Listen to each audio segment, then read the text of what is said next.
Assalamualaikum warahmatullahi wabarakatuh. Kami dari kelompok 6 ingin menyampaikan hasil kerja kelompok kami. Di sini kami akan menjelaskan tentang pendekatan kognitif dalam psikologi konseling.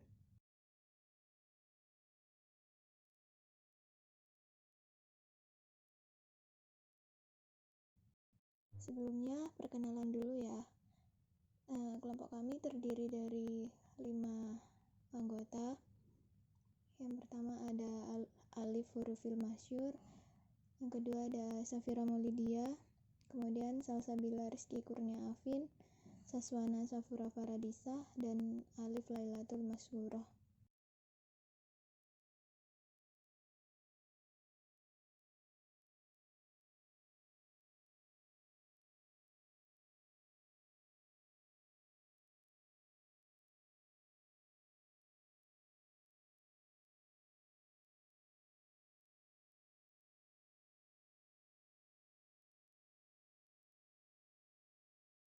Oke, kita akan membahas tentang teorinya terlebih dahulu.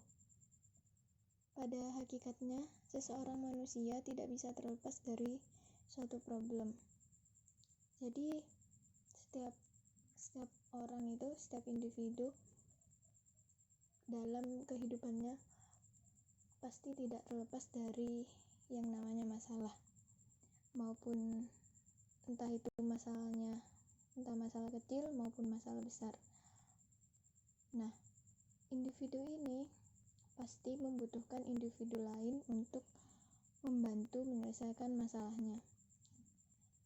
Jadi, individu tersebut membutuhkan seseorang yang dianggapnya mampu untuk mengarahkan individu tersebut yang mempunyai masalah agar dapat keluar dari masalah tersebut.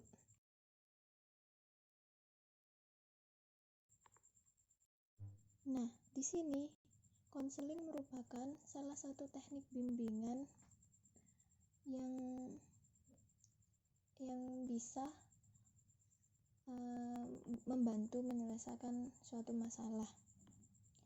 Melalui metode ini, upaya pemberian bantuan diberikan secara individu dan langsung secara tatap muka, berkomunikasi antara konselor dengan klien.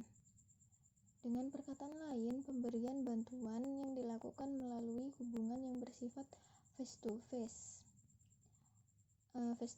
relationship, hubungan empat mata yang dilaksanakan berupa wawancara antara konselor dengan si klien.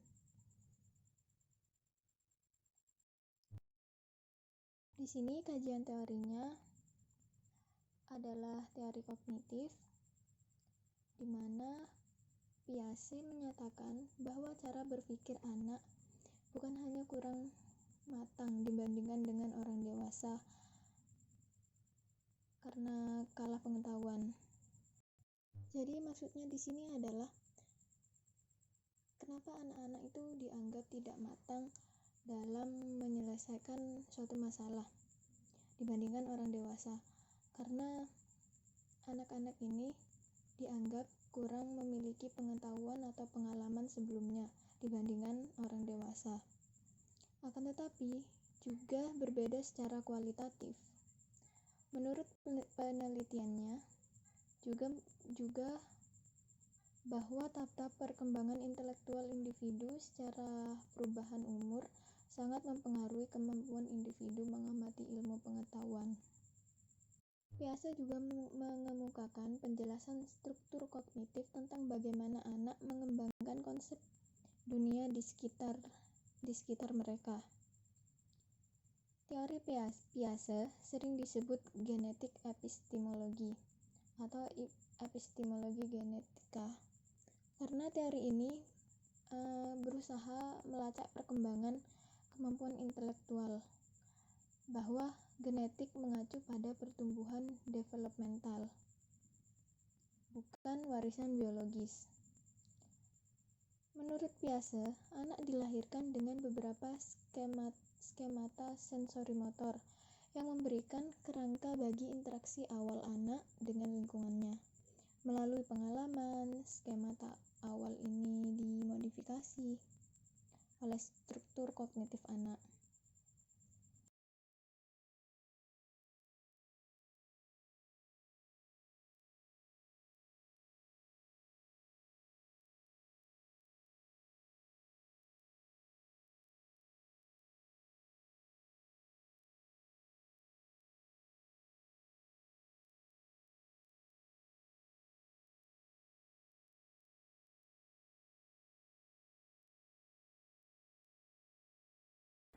Kemudian beralih ke deskripsi masalah, di mana bahwasanya si klien itu mengalami depresi. Depresinya disebut depresi situasional karena depresi ini tidak menentu. Biasanya depresi ini muncul diakibatkan oleh respon otak terhadap stres. Pemicu depresi situasional berbeda-beda. Bisa dari kejadian yang bersifat positif, seperti menyesuaikan tempat kerja baru, hingga kehilangan pekerjaan.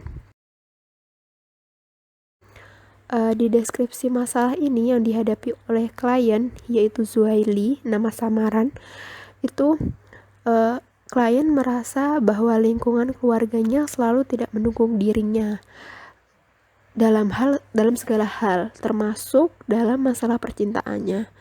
Sebelumnya, klien itu pernah menjalin hubungan dengan seorang rekan kuliahnya dulu, dan hubungannya terbilang cukup lama. Akan tetapi, ketika klien ingin memperkenalkan calon wanitanya ke orang tua, si klien malah mendapatkan penolakan dari sang ayah. Sang ayah tidak merestui hubungannya dengan wanita pilihannya, lantaran dengan alasan bahwa sang ayah sudah memiliki calon untuk klien. Zuhaili di sini, nama samaran, merasa terpukul atas penolakan sang ayah.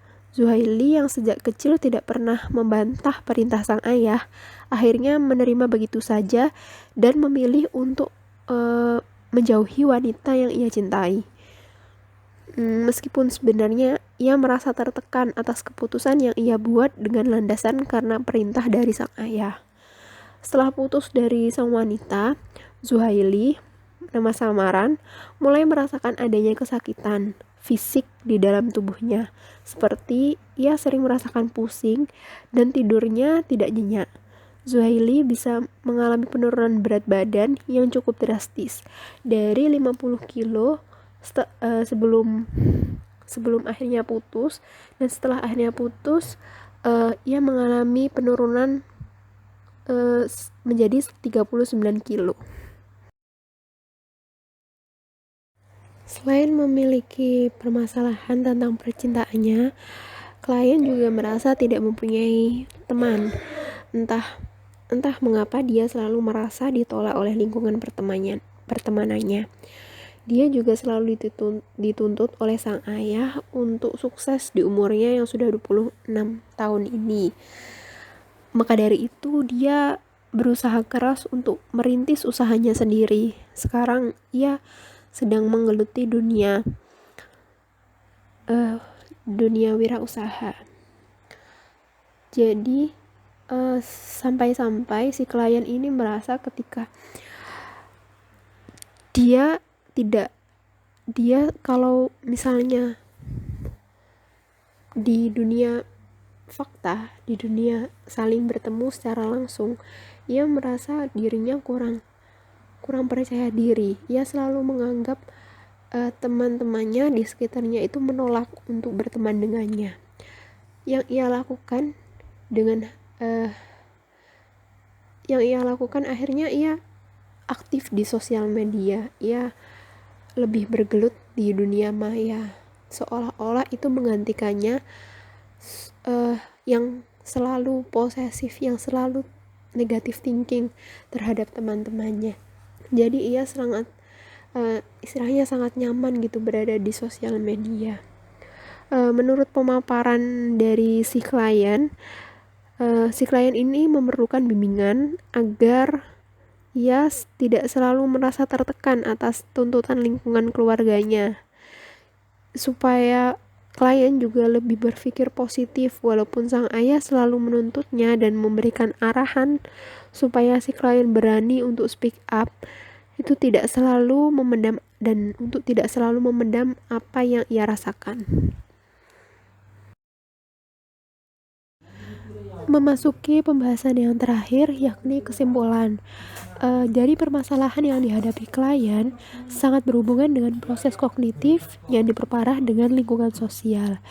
Jadi, karena klien menuntut segala sesuatunya dikerjakan dengan sempurna, baik itu dalam hal percintaan, pekerjaan, pertemanan, bahkan hubungan dengan keluarga, yang mana si klien merasa hubungan keluarga itu akan baik apabila orang tua terlepas dari beban harus memikirkan si klien. Dari pemikiran itulah yang menjadikan sumber masalah utama yang dihadapi oleh klien.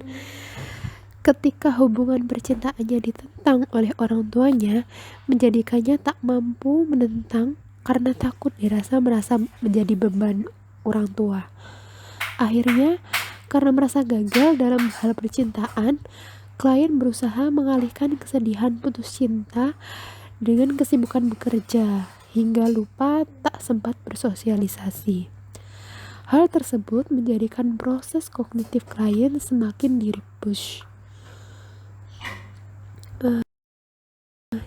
Jika ditinjau ya dari teori kognitif yang ada mengenai tahapan operasional formal, di mana klien memang mampu berpikir secara abstrak, menalar secara logis, namun dalam proses penarikan kesimpulan dan solusi yang dilakukan dirasa kurang tepat.